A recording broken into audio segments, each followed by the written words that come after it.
Ondanks dat er een echte vastelovend er dit jaar niet in zit, doen veel verenigingen toch hun uiterste best om de feeststemming er een beetje in te brengen.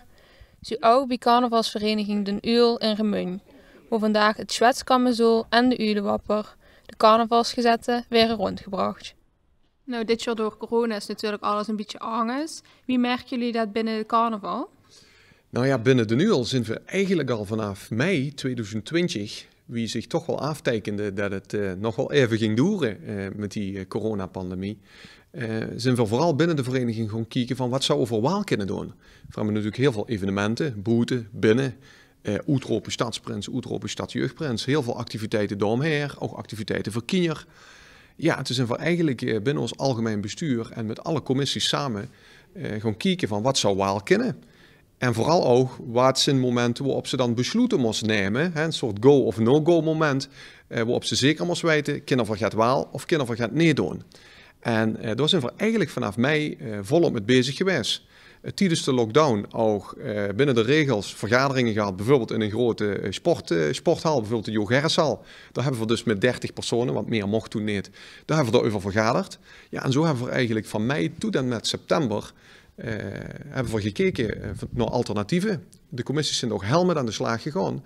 En vooral vanuit het oogpunt, wat kan wel? Natuurlijk, er zijn zeker dingen waar we gelijk van wisten, dat gaat niet. Een voorbeeld, de Verkersavond met 700 feestende uilen en 700 feestende mensen in een afgesloten schoolpad, een gesloten locatie. Ja, dat wisten we toen al gelijk, dat zal wel niet mogen. Een voorbeeld. Nou, en dingen die wel kunnen, zijn we steeds gaan kijken. En wat zal dat dan zijn? Ja, wat voor dingen mogen dan wel? Nou, bijvoorbeeld de kindermusical. Normaal hebben we weer in de theaterzaal van de Oranjerie 2 voorstellingen. Bijna gans uitverkocht. Wow, tussen de 80 en de 100, zullen we dat maar eens afronden op 9 keer 11, 99 kinderen aan meedoen. Ja, voor die kinderen is dat een enorme domper. Uit gans Remun, die doen door ervaring op met dans, met drama, met remuns. Ja, dat ging ook niet, want er zijn geen 800 mensen in een theaterzaal. Nou, daar heeft de commissie Kindermusical samen met de leiding van ons kinder- en jeugd- en damesgarde, die hebben bedacht, nou, we gaan een verkleedwedstrijd en een schminkwedstrijd haaien. We gaan een online challenge doen, de kinderen kunnen filmpjes insturen. Dat is een alternatief. We hebben etalages geopend in de binnenstad. Nou, mensen kunnen langslopen in de binnenstad, ondanks dat het corona is. We hebben bekendgemaakt dat er een Uilenmuseum komt. Nou, dat zijn gewoon allerlei voorbeelden. En een van die andere dingen die natuurlijk ook wel kan, is het gezet. Wie hebben jullie dat gedaan? Ja, ze liggen hier veel mee. Zeer groot mogen voorzien op het Schwetskammerzool.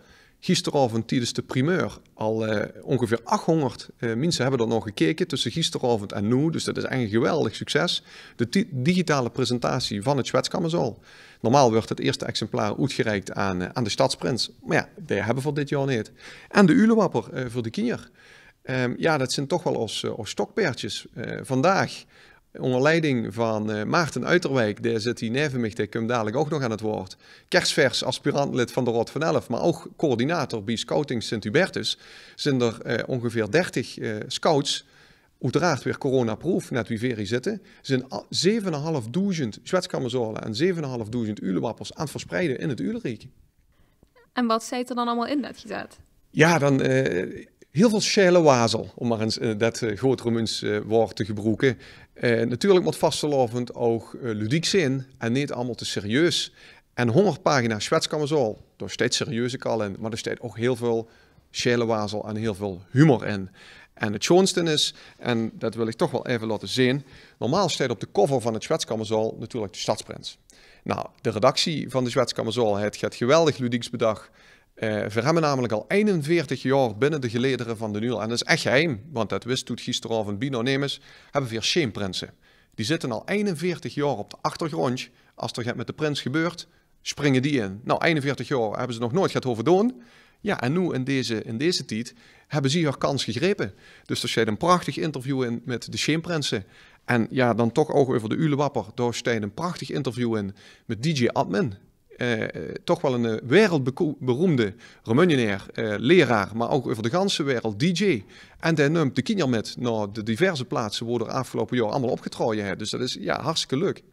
De gezetten werden vandaag op 7500 verschillende adressen door de stad bezorgd. Door leden van Scouting Sint-Hubertus en door de Rot van Elf. Nou, die is aspirant lid van de Raad van 11 van de NUL. Maar we horen dat ze niet helemaal een munch calls. Wie gaat dat dan? Ja, dat klopt. Ja, ik ben inderdaad wel uit Roermond en aspirant lid sinds september bij de Raad van 11. Maar daarom ook dit mooie oefenmateriaal, dat ik toch kan gaan oefenen met Remunks praten. Ja. Dus als we volgend jaar terug zijn, dan is het vloeiend gemunch? Als het goed is wel. Dan ga ik natuurlijk mijn best aan doen tot het dan volledig in het dialect kan. Nou Maarten, je bent de coördinator van de scouting. Jullie gaan helpen met het rondbrengen van de gezetten. Wie gaat dat precies? Ik denk dat 5 jaar terug hebben wij een samenwerking met de NUL zijn we aangegaan, waarbij wij bij heel veel evenementen doen uithelpen. Ja, dit jaar zijn er natuurlijk niet echte evenementen, maar kunnen wij dus wel meehelpen met de distributie. En met een stuk of 30 man doen we uithelpen om iedereen te kunnen voorzien van de Ulewapper en de Zwetskammerzol. Nou, 7.500 krantjes, dat zijn er aardig wat. Wie gaat dat dan precies? Ja, er zijn er veel. We zijn met 30 personen van de scouting, waarbij de jeugd samen met leiding doet rondbrengen. Dat zijn tweetalletjes gemaakt, dus 1 jeugdlid, meestal met de leiding. Daarbij hebben wij de binnenstad, het Vrijveld, Roer-Zuid, Roerzicht en de voorstad. Die worden allemaal voorzien door deze 30 mensen de aankomende uren. De distributie gaat ook een gedeelte met de auto, want de boekjes zijn natuurlijk samen vrij zwaar. En dan met de auto kunnen ze wat makkelijker voorzien worden om op die manier de boekjes rond te brengen. Ja, beste mensen, en woont je nu niet in Roermond, niet in het Uleriek, of zit je nog geen lid van de NUL, maar wilt je wel graag het Zwetskammerzol en de Ulewapper lezen, dan kan dat. Normaal verspreiden voor die ogen heel veel winkels in de binnenstad, zodat mensen ze daar kunnen gaan kopen. Dit jaar, omdat we er zoveel uitdelen, hebben we gezegd, ze zijn voor niets beschikbaar. En ja, niet alle winkels zijn op, dus we hebben distributiepunten bij Brasserie Verkoch.